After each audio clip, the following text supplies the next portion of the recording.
C'est lundi prochain que prendra fin la campagne d'inscription de masse sur les listes électorales initiée par Élections Cameroun pour le compte de l'année 2015. Au cours de la semaine qui s'achève, la plupart des membres du conseil électoral de l'ECAM se sont déployés sur le terrain à travers le triangle national. Il est question pour la bande à Samuel Fonka Azou de collecter pour la consolidation des données statistiques relatives aux nouvelles inscriptions auprès des antennes communales d'Élections Cameroun. Les premières tendances de cette révision du fichier électoral font état d'environ 240 926 nouveaux inscrits recensés à travers le triangle national, soit 146 842 hommes et 94 084 femmes. Dans ce bilan, les jeunes en âge de voter sont estimés à 177 671 inscrits. Le classement qui en découle place la région du centre en tête avec 47 119 inscrits, suivi de la région du nord-ouest, 34 231 inscrits. L'ouest vient en troisième position avec 33 416 inscrits, talonné de près par le littoral, 30 068 inscrits. L'extrême nord est en cinquième position avec 29 221 inscrits. Le nord pointe à la sixième place avec 27 769 inscrits. Le sud-ouest est septième avec 15 128 inscrits, suivi en huitième position de la région de la Damawa, 14 054 inscrits. La région de l'Est est neuvième avec 9 375 inscrits et le Sud ferme la queue du classement avec seulement 6 525 inscrits. À l'analyse, cette moisson relativement mitigée de l'ECAM par rapport au poids démographique du Cameroun et particulièrement celui de la population en âge de voter traduit sans conteste le désintérêt des Camerounais à l'égard de l'activité politique nationale. Les raisons sont à chercher dans l'inactivité et le manque d'engouement observé au sein des formations politiques, la population qui rechigne ce qui leur est présenté en termes de plus-value à l'issue de leur engagement politique, et enfin la culture démocratique symbolisée par des élections libres, justes et transparentes qui restent un sujet à caution dans notre environnement. Rappelons que ces résultats interviennent dans un contexte marqué par l'absence d'un enjeu électoral imminent, mais par la volonté d'Élections Cameroun d'instaurer une campagne d'inscription de proximité.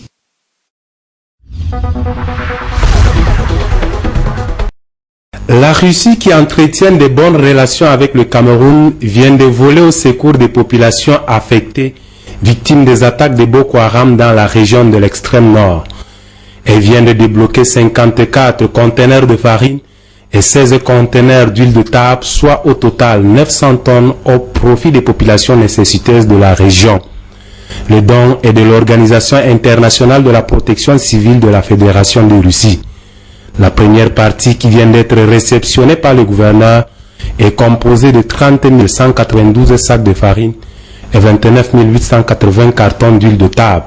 Ils sont destinés aux forces de défense engagées dans la lutte contre Boko Haram, aux populations déplacées ayant subi ou craignant de subir les exactions de cette organisation nébuleuse, aux réfugiés nigérians du camp de Minawao et aux membres du comité de vigilance. En réceptionnant ces dons, le gouverneur, par ailleurs président du comité régional chargé de la gestion des dons dans le cadre de l'effort de guerre dans la région de l'extrême nord, a exprimé sa gratitude aux donateurs. Midjawa Bakari a rassuré quant à la distribution dans la transparence de cette offrande. Le comité a siégé ce matin sur les directives et propres instructions du ministre de l'administration territoriale de la décentralisation, le président national du comité de gestion des dons. Nous avons reçu des directives pour que le tout se fasse dans la transparence totale et en toute diligence. Donc nous nous sommes réunis, nous avons décidé de la clé de répartition entre les forces de l'ordre de défense et les populations déplacées. En attendant la distribution et la remise officielle aux bénéficiaires, les dons ont été entreposés au niveau de l'office céréalier de Marois, où sont stockés les dons destinés aux déplacés et aux soldats. Soulignons qu'à ce jour, la région de l'extrême nord compte 42 188 réfugiés nigériens installés à Minawao et 81 393 personnes déplacées installées dans les départements du Mayo-Tchanaga, Mayo-Sava, Logon-Echari et Diamaré.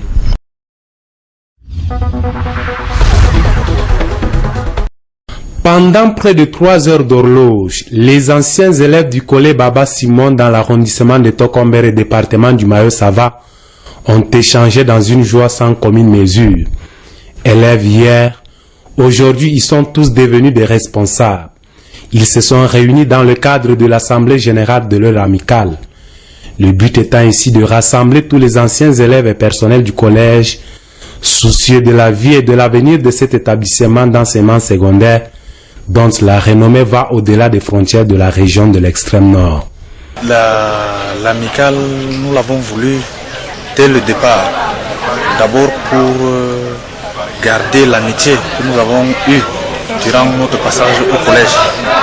Parce que nous avons eu une formation très spécifique et nous voulons que cette relation que nous avons eue puisse continuer.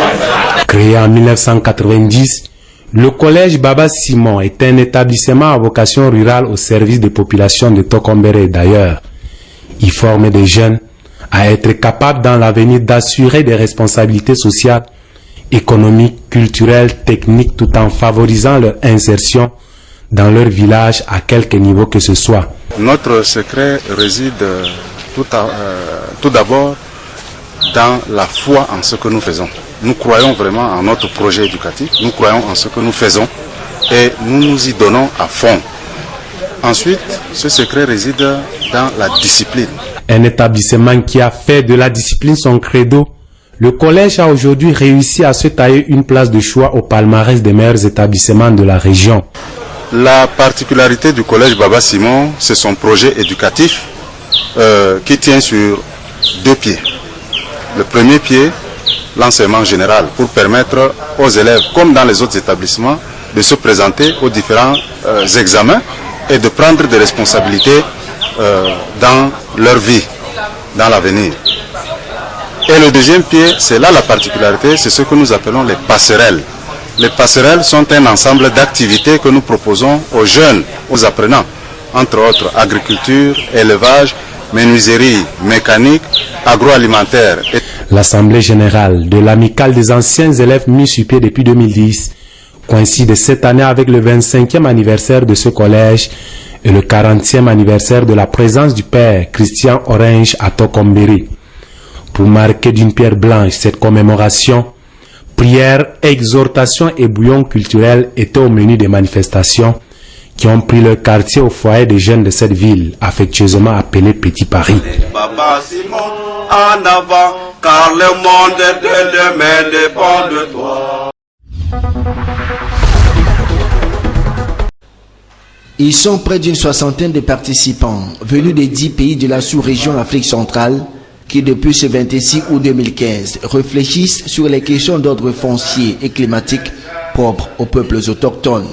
Le but de cette réflexion est dans un premier temps de préparer la COP 21 de la Convention cadre des Nations Unies sur les changements climatiques.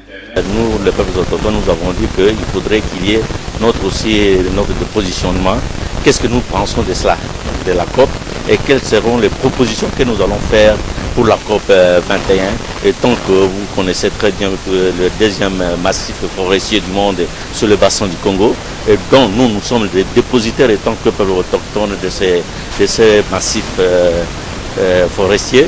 Il sera aussi question pour la 60aine des participants de marquer un temps d'arrêt sur les nombreux problèmes que rencontrent les peuples autochtones de la sous-région et d'en trouver les solutions. Tous les Africains disent nous tous nous sommes peuple autochtone, qui est autochtone et qui ne l'est pas. Et c'est pour cela que nous avons essayé de définir au niveau de la sous-région qui sont les peuples autochtones. Donc ce sont les Pygmées et les Mbororo. Au Cameroun, les peuples Mbororo constituent une tranche importante de la population, mais font souvent face à de nombreux problèmes. Les problèmes réels des peuples autochtones, surtout les Mbororo et les Baka, ici au pays du Cameroun, c'est le problème des terres et l'aide à identité aussi.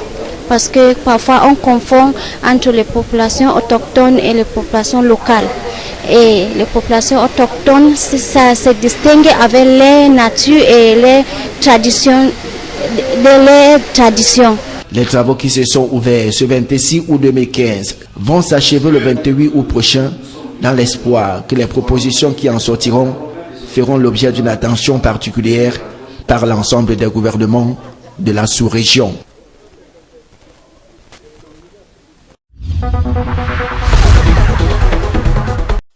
La première édition de ce projet est prévue avant la fin de cette année à New York, aux États-Unis.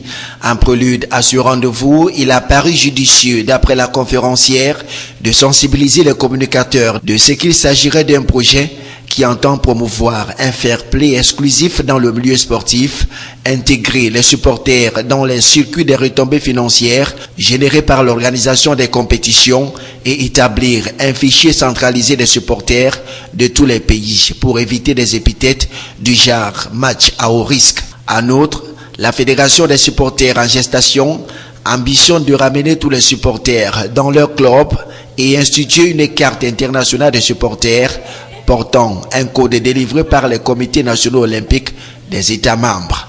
Toutes les disciplines sportives sont concernées par cette nouvelle trouvaille qui ne manque pas d'intriguer plus d'un. Les porteurs du projet rassurent que les autorités sportives du Cameroun suivent avec une attention soutenue sa mise en place, surtout que l'idée serait d'un compatriote, un certain Zachary Kenyé. Le thème de cette édition de la Coupe du Monde des supporters annoncé au Cameroun en 2017 est « Je suis le meilleur supporter de mon pays ».